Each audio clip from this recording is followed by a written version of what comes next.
మాసం సందర్భంగా మన కాసం ఫ్యాషన్స్ కిలో చీరలు కొనండి, అరకిలో చీరలు ఉచితంగా పొందండి. పంచదార్ల వ్యవహారాన్ని రాజకీయంగా వాడుకోవాలని చూసిన వైసీపీకి ఎదురుదెబ్బ తగిలింది. వెంటనే స్పందించిన కూటమి ప్రభుత్వం దిద్దుబాటు చర్యలు చేపట్టింది. మైనింగ్ వ్యవహారంపై ఫోకస్ పెట్టిన ప్రభుత్వం తవ్వకాలను నిలిపివేయాలని ఆదేశించింది.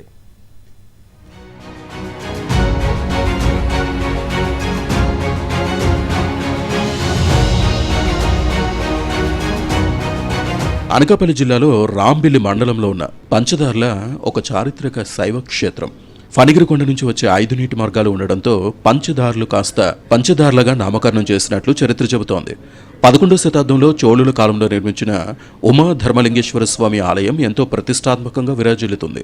పాండవులు వనవాస సమయంలో ఈ కొండపై నివసించి ధర్మరాజు చేతుల మీదుగా ఇక్కడ శివలింగాన్ని ప్రతిష్ఠించినట్లు చెబుతారు. కొండపై నుంచి వచ్చే పుణ్యజలంతోనే స్వామివారికి అభిషేకం చేశారని పూర్వం నుంచి వస్తున్న ఆచారం. ఈ పవిత్ర కొండపై ధర్మలింగేశ్వర స్వామి ఆలయంతో పాటు కొండ కింద రాధామాధవ స్వామి ఆలయం, లక్ష్మీ నరసింహస్వామి పాదములు, కాశీ విశ్వేశ్వర స్వామి ఆలయాలను నిర్మించారు.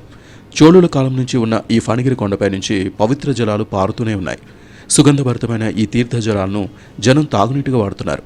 జిల్లాలో రాంబిల్లి, అచ్యుతాపురం, ఎలమంచిలి మండలాలను కలుపుతూ 13 కిలోమీటర్ల పొడవున 32 కిలోమీటర్ల విస్తీర్ణంలో ఈ కొండుంది. కొండ నుంచి వచ్చే పవిత్ర జలాన్ని 24 గ్రామాల ప్రజలు తాగునీటిగా వినియోగిస్తున్నారు. పంచదార్ల కొండను ఆనుకుని సమీపంలో బౌద్ధ స్తూపాలు, చారిత్రక కట్టడాలు ఉన్నాయి. ఏటా కార్తీక మాసంలోనూ మహాశివరాత్రి పర్వదినాల్లోనూ పంచదార్ల పుణ్యక్షేత్రంలో ప్రవహించే 5 ధారల్లో భక్తులు పుణ్యస్నానాలు ఆచరించి ధర్మలింగేశ్వర స్వామిని దర్శించుకుంటారు. ఫణిగిరి పర్వతం చుట్టూ ప్రదక్షిణ చేస్తుంటారు.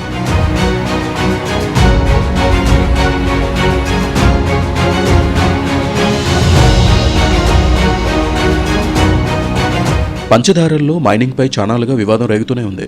మైనింగ్కి వ్యతిరేకంగా అనేక ప్రజా సంఘాలు పోరుబాటు పట్టాయి. మైనింగ్ సంస్థలకు ఇచ్చిన అనుమతులను రద్దు చేయాలని నిరసనలు నిర్వహించాయి. వైసీపీ మాత్రం తన రాజకీయ ప్రయోజనాలను ఆశించే చలో పంచదార్ల కార్యక్రమాన్ని నిర్వహించిందన్న ఆరోపణలు వినిపిస్తున్నాయి. ఉత్తరాంధ్ర కేజీఎఫ్లో నిరంతరాయంగా క్వారింగ్ జరుగుతోందని వైసీపీ తీవ్ర ఆరోపణలు చేస్తోంది. అనకాపల్లిలో జరిగిన జిల్లా సమీక్ష సమావేశంలో సైతం మైనింగ్పై చర్చ జరిగింది. జిల్లా యంత్రాంగం సక్రమంగా స్పందించలేదని సభ్యులు నిలదీశారు. అయితే రిషికొండను బోడిగుండు కొట్టించిన వైసీపీ నేతలు ఆ సంగతి మర్చిపోయి కూటమి ప్రభుత్వంపై ఆరోపణలు సంధిస్తున్నారని జనసేన ఎదురుదాడి చేస్తోంది.